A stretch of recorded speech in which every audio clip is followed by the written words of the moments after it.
Allah waɗi ko hakkunde gorko e debbo banneex ak njaboot yàlla moo ko def ci diggante jigéen ak góor waaye du góor ak góor du jigéen ak jigéen o wi wonaa hakkunde debbo e debbo wonaa hakkunde gorko e gorko o wi ɗum ɗon o wi alaa gaɗiiɗo e yimɓe luut e bonande yonent yàlla luut ngon googu ñoom ñoo ko njëkk wàccee ci àddina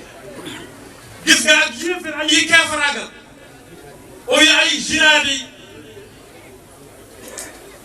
o wi ɓuri bonde e góor jiginaagal ɓuri bonde jinaa ɓuri bonde e keefiru o wi jina won iddateɓe jina am na ñoo ko xam ne buñ ko defee rek du leen di idde woy won ɓe kiddetaaki amul ñoo xam ne buñ ko defee du leen dóor daal du leen dóor yari diine kala mo sangaaki képp koo xam ne dangaa njaalo te amoo jabar wala amoo jëkkër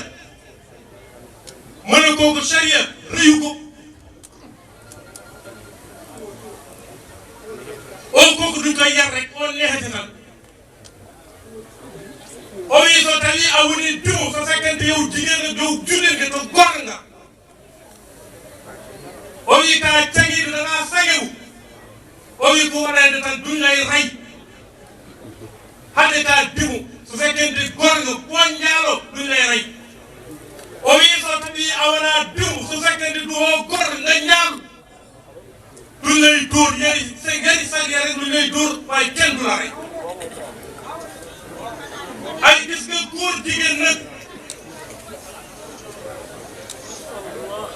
o wi góor jigéenaagal kam ko warde tan ala seede góor jigéen moom buñ leen gisee duñ leen di rey rek moo xam am nga soxla moo xam amoo soxla ala sagi a sagaaki a warete tan mu doo gor nga du hoo gor duñ laa war rey ka dimu a wonaa dimu fof poɗɗaa ko waɗe o wi ko nii de sariya wi lii lañu sariya wax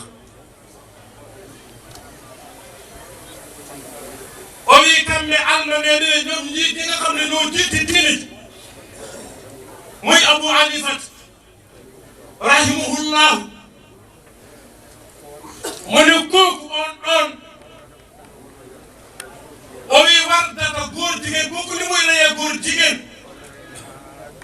o wi nawetee ko haa dow hayre dañuy jël góor jigéen bi yóbbu ko ba ci kaw xeer yi xeer yi nga xam ne moo gën a kowe mu ne ci Nouakchott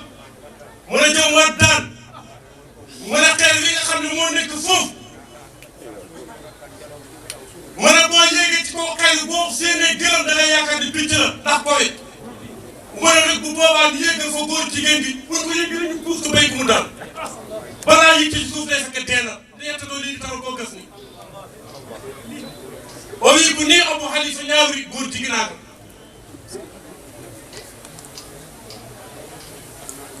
o wi almaami Malik fii imaamu Malik